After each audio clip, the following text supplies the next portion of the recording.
Thomas, will you save us today? Oh, in what way would you like me to save you?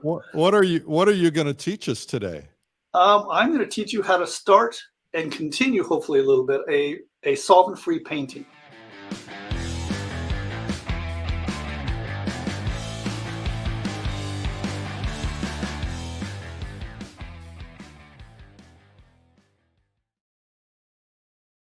We briefly mentioned the downside of using solvents. I'd like to leave that behind now because most of us know what they are.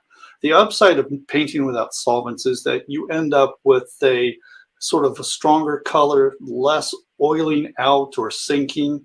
Sinking is the word I wanted there, where parts of your painting turns gray. Your painting stays open and workable a little longer. And I don't mean like doesn't dry or oxidize. I just mean it's like in the next 3-4 hours, I can continue to work the painting like the paint's that fresh. And I'll talk about other things as I'm painting. Okay, well, let's get started.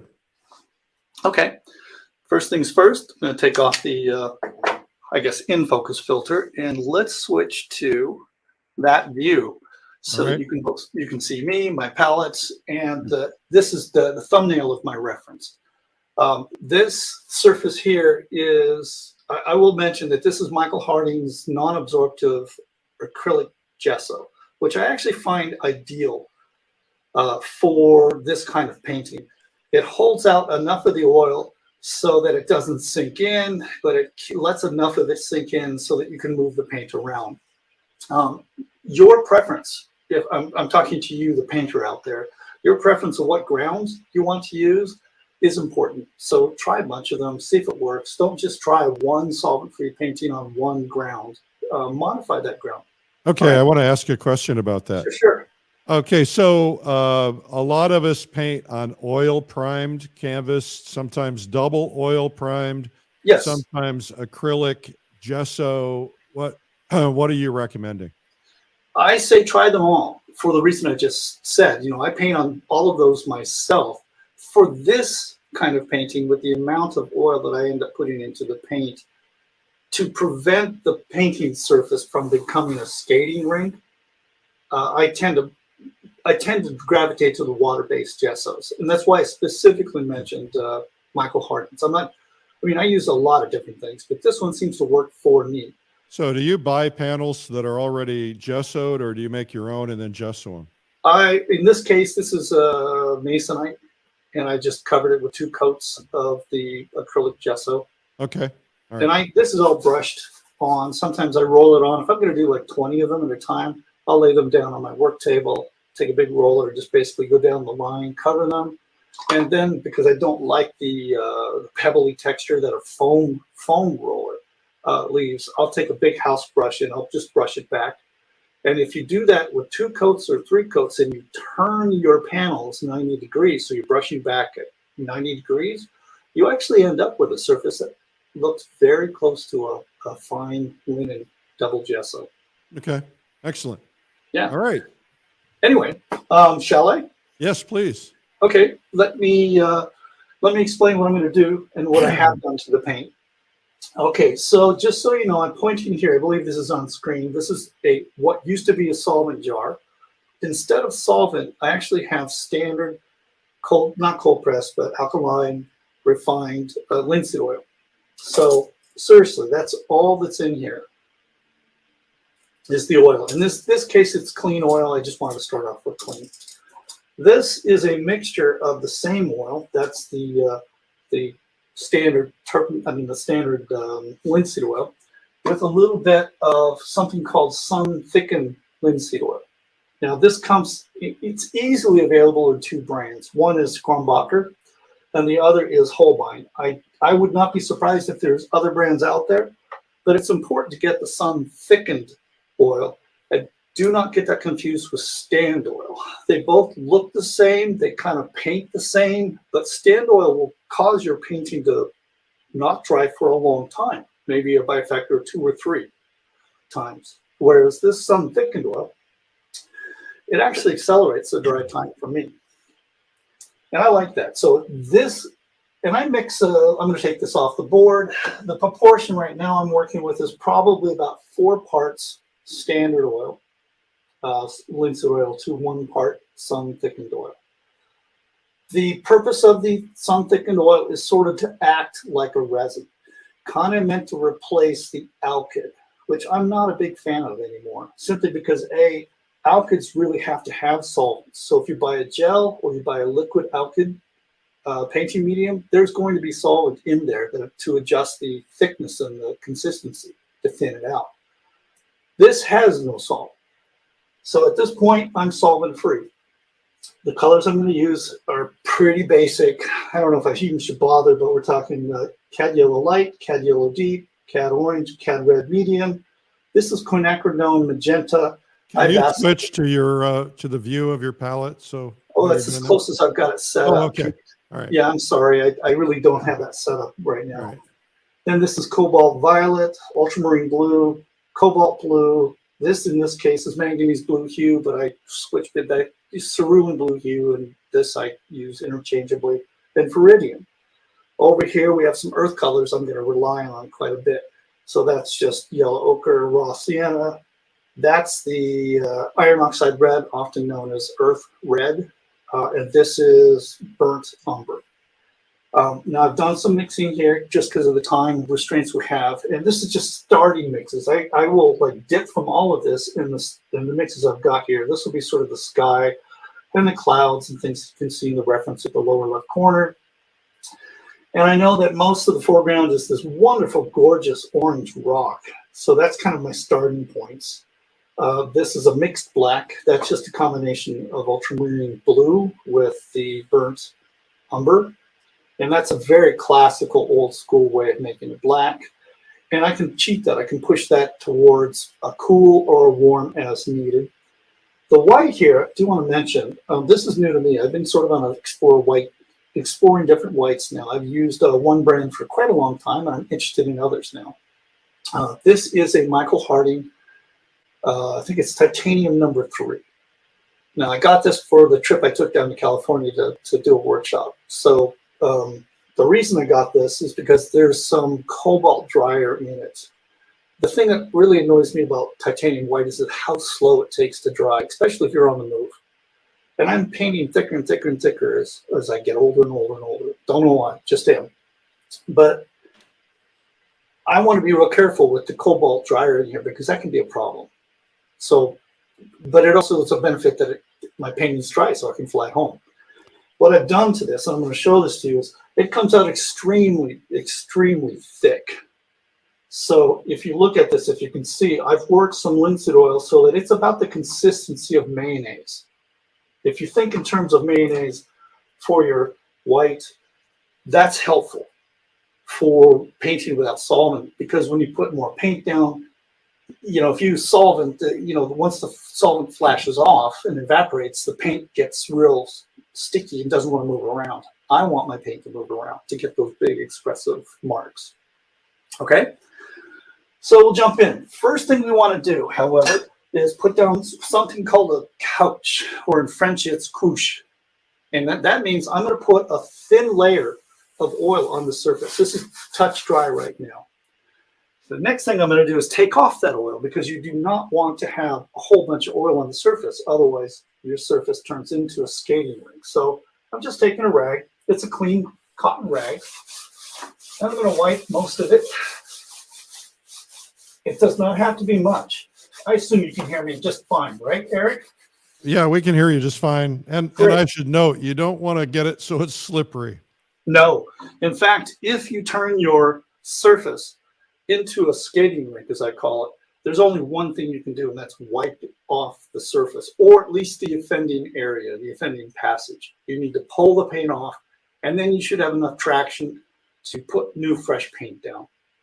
And between you and me, Eric, if you or I are not wiping down or scraping off while we're working, we should be. You know, Sargent was known to scrape like 16, 18 times in doing a portrait. We have letters from his sitters complaining about that. So if he can scrape or wipe, so can we, right? Well, in the spirit of shameless self-promotion, I should mention that you have a video that you did on Sargent and all of the lessons that you learned from Sargent and the things that you learned in his letters, including communicating with a family member about that. So yes, I personally was relieved to learn how much he scraped. I felt like, wow, I don't have to be right. And he wasn't. Anyway, no, that's another no, topic for another time, yeah. perhaps. So now what I've done is I have wiped that off to the point where I cannot really feel that surface, but I know there's just this little coat of oil. And that replaces the idea of using thinner or solvent to thin down your paint and then cover big areas. That little coat is going to be like a little, just a barely slippery area that allows me to block in quickly. All right. Now that is also sinking a little bit into the ground, so it tends to tighten up in the next hour or so. We won't get to see that at this point, but that surface will be very much like what I want as I'm developing it in about 30, 40 minutes. The other thing I want to mention is, this is important. To paint solvent-free with the oil in this manner, and this is an old school way of painting. This goes back centuries to paint into a couche. Spelled like couche, but you say couche because it's French. You know, they don't use all their letters. My God. I'm sticking with Spanish on that. But hey, I'm holding up here. It's an old cotton t-shirt. This becomes an important part of the process because I don't have solvent to dip my brush into. You're going to see me wiping my brush into this very absorptive rag. You could buy a 7-10 pound bag of 100% cotton t-shirts from any paint store or big box store for less money you would spend for your paper towels, your top end paper towels. And I probably will use just this one rag the entire time I'm painting this. For those who are concerned about what do you do with the rags afterwards, are they going to start a fire or something? What I do is off to the side here, I have a hook. I can just hang this on my easel like that. It will oxidize, that's the word here, over the next 12, 15 hours. And when it's stiff, then I can put it anywhere I want, or I can throw it into as big a pile as I want. I like to light mine on fire. Hey, knock yourself out, but don't breathe that. Okay, so now let's actually start painting. Let's see, what do I want to start with? I'm going to start with a hog hair. The brushes I have here are a mixture of hog hair stiff and synthetic mongoose. And for different reasons, you're going to probably start off, let me get in the shot here. You're going to probably start off here with a stiffer brush just to kind of knock things in. But as the paint builds up, it accepts more paint. And the photo I'm working from is a reference I shot, I don't know, 3-4 years ago. It's fairly straightforward. It's almost like polar opposites. We got blue and orange and green kind of in the lower part. So it looks like New Mexico. It is. It's actually not far from Santa Fe. Actually, it's heading towards Ghost Ranch. I think it's another quarter mile. You take a turn into it. Okay, so we're going to drive right by it on our way to Ghost Ranch. Yes, folks, it'll be on your right, out the right window. And actually, that's only showing part of the bluffs there. I'll be there a week early to paint that area. Oh, nice. Okay, so all I'm going to do is sketch a little bit, and I'm going to think in terms of large shapes. And I am going to start with a fair amount of oil. Now, I think what I'll do, you can see my movement. I know it's small, but I can't kick back and forth very easily. But let's just sort of set up the mass of the sky against the lamp. And I'm using a rather strong, this is thin, by the way. You can see through this paint. That's another thing that's nice. The optical quality of this kind of painting makes the colors more luminous. So you're dipping that brush into the linseed now? Right there. Do you see right there? Which one are you dipping it into? The little one. I will use this as if it was my cleaner. Oh, okay. All right. So you're using the one with the stand oil in it right now. Yes, not stand oil, sun thickened linseed oil. Excuse me. Oops. I still make that mistake, Eric. So no worries. Hello, India.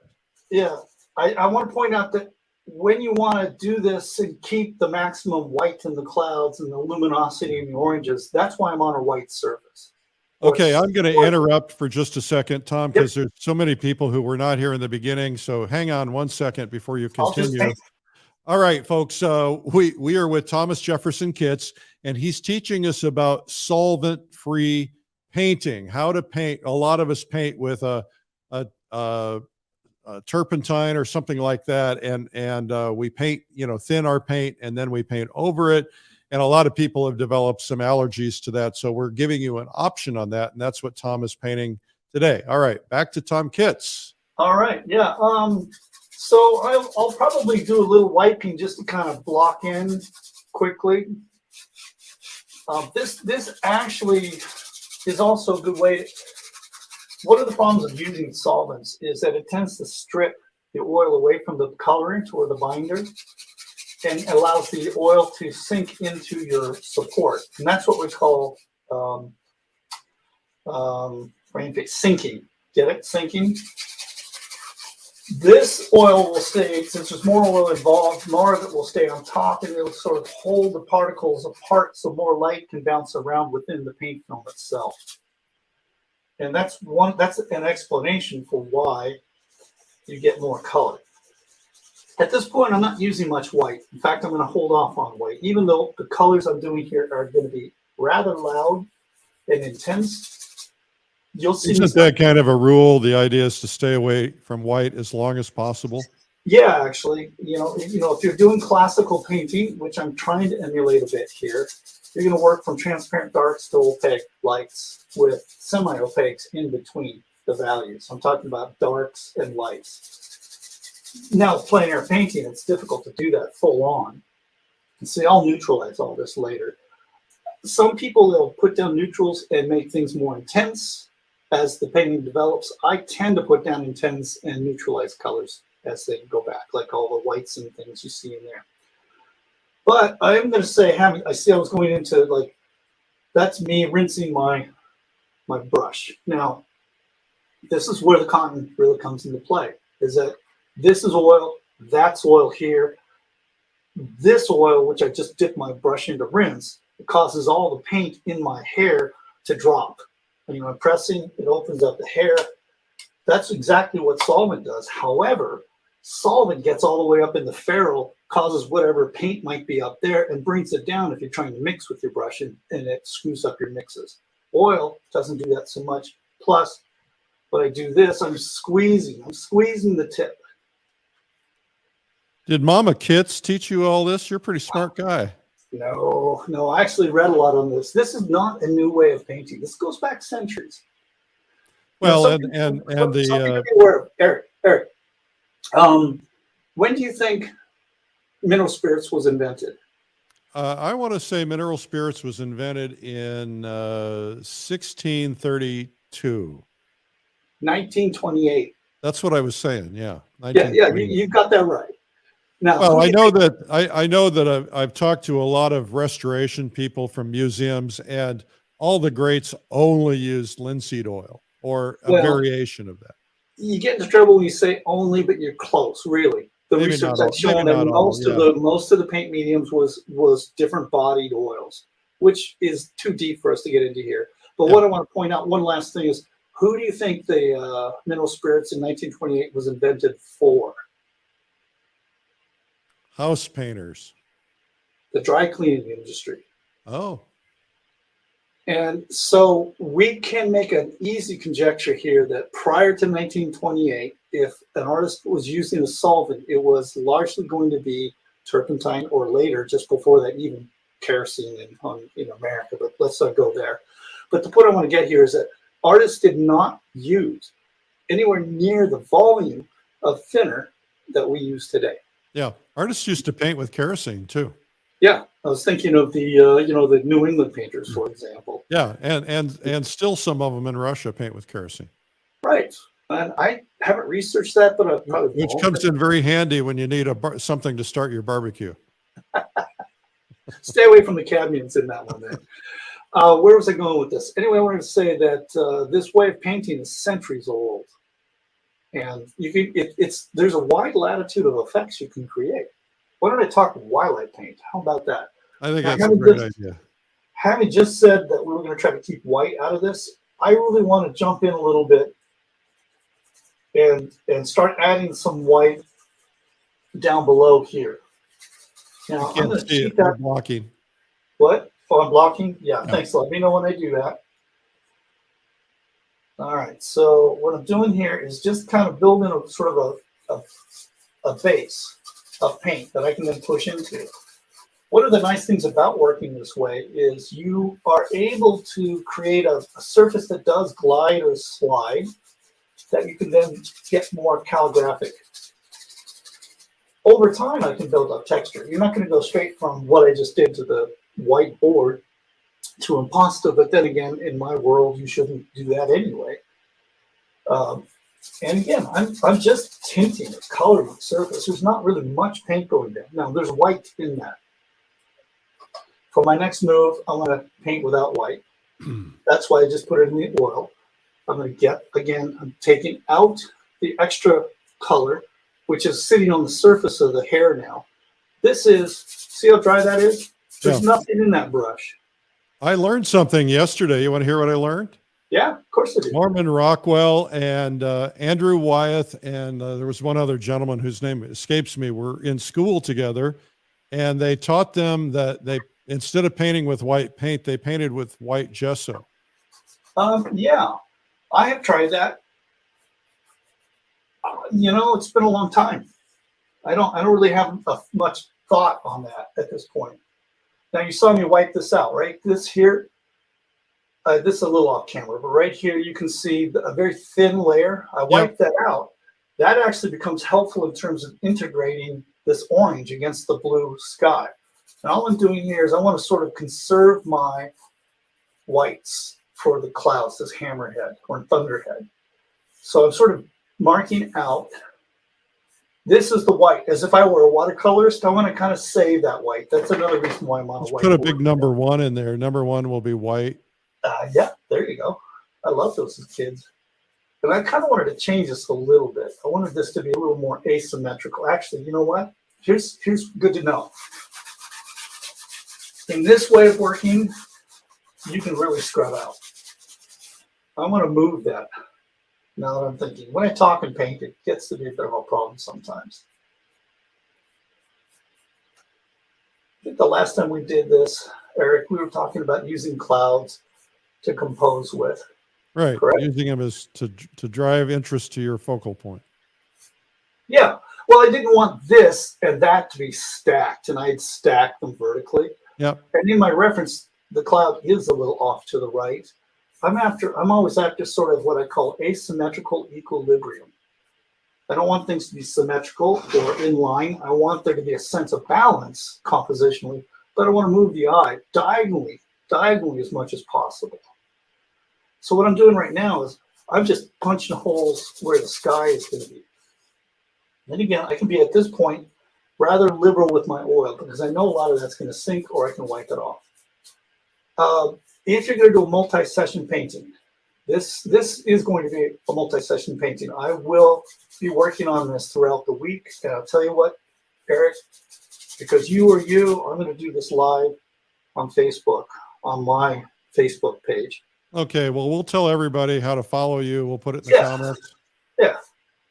So, and if you're watching on replay in the future, folks, just look up his Facebook page and scroll through till you find it.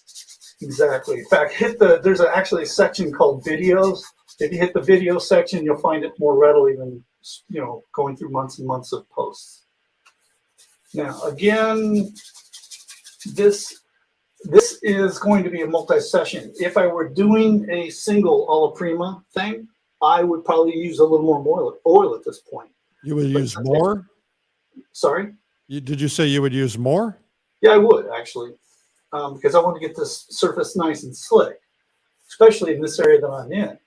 But it's multi-session. I don't want to get the oil too built up. And you know that classic fat over lean statement?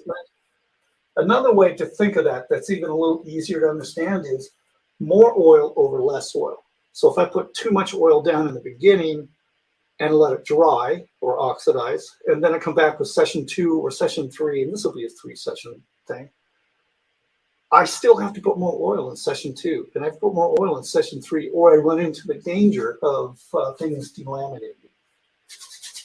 Now, if you don't care about that, and I know you do, but if you're a painter who doesn't care about that, don't care about it.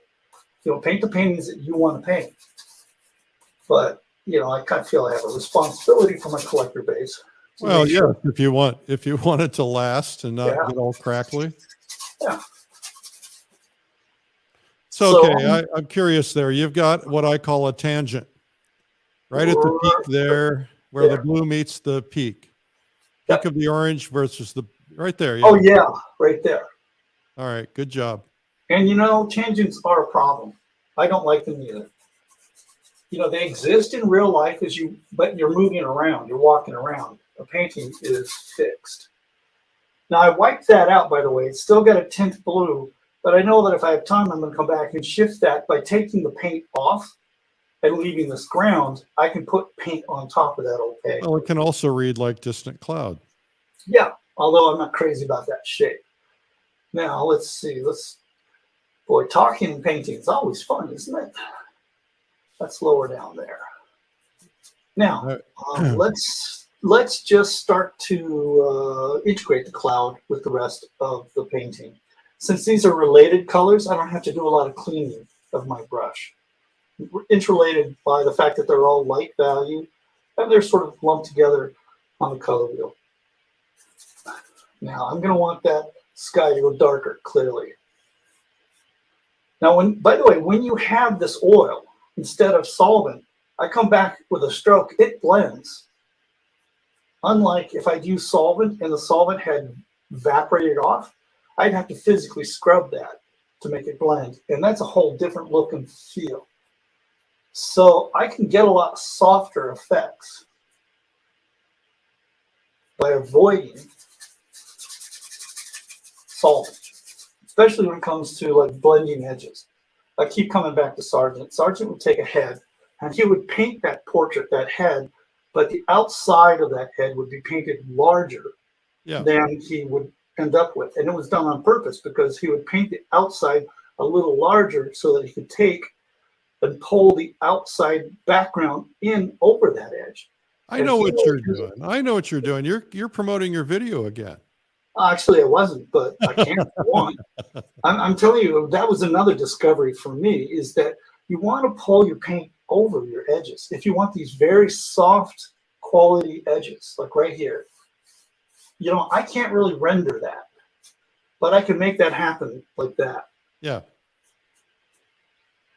Very nice. Like, hey, you want me to sell the video? Okay, I'm kidding. You don't need to. It sells itself. It sells itself, right? See how I did that? And I'm not going to worry about the lights and darks in here at this point because either later today or tomorrow, things will set up enough. So I'm not going to worry about, well, I guess I will keep some of it. So I think one thing that would be nice before we wrap this up is once you kind of get that cloud laid in, if you would give us a feel for laying some paint over as if we were doing alla prima. Okay. All right. Right. Okay. I think I understood what you were asking me to do. Well, you know, people rarely do understand what I'm saying. So they what? They rarely do what? They rarely do understand what I'm saying. Well, me too, because I use the fancy words. I understand if I use the fancy words and I confuse people, then they listen more. I don't know any fancy words. I'll work on that. I only have friends who do. So you have friends that do. So that is kind of the base for the clouds. You see, one thing I'm not doing is I'm not trying to finish like one section of the painting before I move on. I want to try to work it evenly as possible. That's within reason. And I see a little pink in here. That's why you see me putting that magenta in. And again, we're just blocking. Now let's step. So what I did here is I just started putting in some of the darker sort of intermediate values here just to kind of set the overall. I want to know what the values are going to be in this area before I go elsewhere. So I did that, clean my brush. I'm actually going to set the same thing up in the sky. So up here, it gets darker. The darker the sky gets up here, the more the light will look like it's down here. And then I'll start putting in some of that light stuff going on in here. So I cleaned out, literally, here it is. Right now that oil looks a little orange, but I take it out and I can jump to a blue. What's the opposite of orange, Eric? What is the opposite of orange? Yeah. Blue. Right. So I'm jumping from one color complement to another without using solvent. I'm just using the oil to clean the brush. Again, nothing there. So this is a good way. It's even quicker than using the solvent. The oil, I mean. It allows me to jump back and forth between light and dark, orange and blue, red and green, yellow, and violet. Thank you, boy. And then I can just come back in and quickly adjust my values. In fact, I think I'm going to go even darker. Now, those are all sharp edges. I'll worry about that later. All right. What I want to do is just get a sense of what the relationships, the value relationships are going to be between the cloud and the rest of the painting. And since I have that oil down from the previous pass, things go down quickly. See how quickly that goes? It's as if I was using solvent. Now, I'm not going to worry about edges right now. I want that cloud, I think the Zon was, to come off the corner there. You are helping me so much. I've been struggling with this. Oh, it's, you know, I stopped, let's see, about 10 years ago, I stopped using solvent because I heard about it. And for 2 years, I painted without solvent. It probably took me three paintings to kind of start to get the idea. So what I found out is that opening the windows isn't enough. If you can't open the windows, you have to have essentially the equivalent of a restaurant fan that turns the air over quickly. Yes. To just suck the air out. As I mentioned earlier, OSHA, occupational safety, whatever, government people, they recommend 6 times an hour complete turnover. I don't live in Southern California. So what do you My look heating for? bills would be crazy. What do you look for on labels? What? What do you look for on labels to know if you're getting a carcinogen? Well, first thing is I look for the MSDS, the material data sheet that every manufacturer of the products we use literally should be putting out. They're not required by law to do that, but it's voluntary, and they'll tell you what's in the product, what pigments, what binder. Some of the paint mediums will contain various solvents, and it could be anything from, and I'm not going to mention names, but it can be anything from odorless mineral spirits, which is the safest. I didn't say safe, but safest, to turpentine. If the resin in that paint material requires turpentine, they'll put that in. And I can swear that there's a very, very, very popular medium that actually has acetone or some sort of benzene in that, as to cause the thing to flash off and dry quickly, because I can smell it. I got a nose, bottom line. Now, recently, that product removed that smell. And only then did they release a material safety sheet that tells you exactly what's in it. So you should learn to read those sheets. And if you don't see it in the store, call the company up or go download it off their website. Yeah. But there's certain materials you look for. You look for the word carcinogen. You look for the word benzene. You look for certain chemicals that you don't want. Yes. Hey, listen, that looks like my camera popped off here. So yes, it did. It's pure white. I want back. Our guest today is Thomas Jefferson Kitts, and he's teaching us about solvent-free painting. Tom, we've got about 5 minutes, and then we're going to wrap up. Oh, okay. I'm just going to draw. All right. I didn't know. I got caught short here. So let's change the value of that. Just a little sort of desert atmospheric perspective.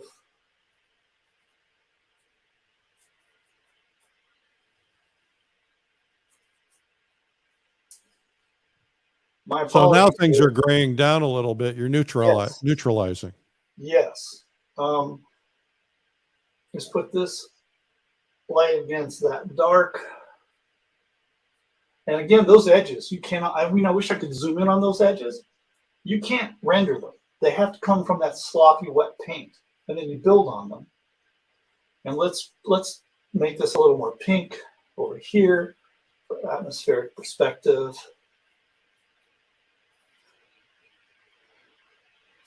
Yeah. So yeah, definitely. Can I do a little quick commercial here? Yes, of course. If you want to follow along, hit my Facebook page, personal Facebook page, Thomas Kitts. Hit that at 10 a.m. tomorrow morning. I'll have it up and running, and you'll see me paint for the next 4 hours. Wait a minute. 10 a.m. What time? Oh, thank you for correcting me. That's 10 a.m. Pacific time. All right. So that would be 1 o'clock East Coast time, and everyone else can figure out the rest. Okay. As long as the show is over and you're not competing, otherwise I'd have to have you assassinated. Well, yeah, I think you run something on Thursday, right? I run something every day. Oh, all right. Well, every day at 12 noon. Okay. Well, then is 1 o'clock good for you? 1 o'clock works for me. Okay, great. That way people will understand there's a whole lot I can do here. I'm going to sort of soften those edges, put in a few strokes just to kind of connotate some hard edges down here. And maybe we call that a cutoff. How's that sound? Yeah. Well, you've already done a nice lesson, and whether people realize it or not, you've done a nice lesson on making something go to the distance, making something come forward just by having that dark on the edge made a big difference. Now it looks like you're putting a little pink in those edges. Yeah, I'm softening those edges into the wet paint. This is wet into wet. Premier Coup, which is just at first strike. The idea is that the ideal is that the mark that you make doesn't get changed too much. Now I'm going to soften. I'm going to gray them out a little bit and play some warm whites off of cool whites. But I just wanted to kind of lose like some of the edge. Well, that does blend beautifully, doesn't it? It does. And, just try it. If, whoever's watching this, give this a try. If it turns out to be not your thing, that's understandable, but give it a try. There's a reason why 400 years of painters have been doing this. All right. So really, I'm just refining at this point. Do you have any questions, Eric? I'm just enjoying watching you paint. All right. You're so good at this. Well, I have fun. Thank you. I appreciate it. So the question in the comments, we are putting Tom's website and Facebook page in the comments. He's going to be doing a continuation of this at 1 p.m. Eastern time tomorrow on Facebook Live on his Facebook, Tom Kitts. So you guys go follow him there. Yep. And so you just watch this tomorrow at noon and then just switch over to him. Yeah, we'll have a good time. One last commercial, okay? All right. And that is, if for the listeners out there, if you go to thomaskitts.com, which is, as you say, you're putting that up, you can actually subscribe to my newsletter. And it's the blue palette with the white bird on it. Just click on it, and you will hear about everything before the general public does. I actually send things out to that group before anything else, and I will announce this again for next session and the third session through that email. All right. And let's see, where are we going to see you next in person? PACE. I'm looking forward to it. All right. So for the people who have not attended PACE in person, give them your 2 cents worth, because when I say it, they don't believe me. Right. You're the impresario, the guy that, Eric does a great job at this. I really think it's a fantastic experience. I have made everyone except the one that was in San Diego, and I regret that. I have learned from other people so much, and I've had so much fun with other people. If Eric says it, it's real. So don't be skeptical. And what would you tell somebody who's never been before? Because you can't really anticipate what it really is like. No, I would say that a lot, a lot of people think it's going to be cliquish. It's not. The pros really mingle with the enthusiasts. The enthusiasts are open to letting whoever wants to come in and join the group. It is. I describe it as a plein air flash mob, and everybody's having a good time. Absolutely. And you're going to be on stage teaching. I am. Yes, Yeah. I'm actually going to do a more extended version of this solvent-free painting. So think of this as a teaser. Yeah. If you go, I get like 3 or 4 times the amount of time to actually paint. And All I right. will. Well, while you're doing the extended version online, please mention that you'll be doing it on stage. Yes, I will do. I never miss a trick. All right, Tom, thank you so much. It's been a pleasure. You're a good guy and a really good painter. Thank And you. we really appreciate you being on today. Thank you so much.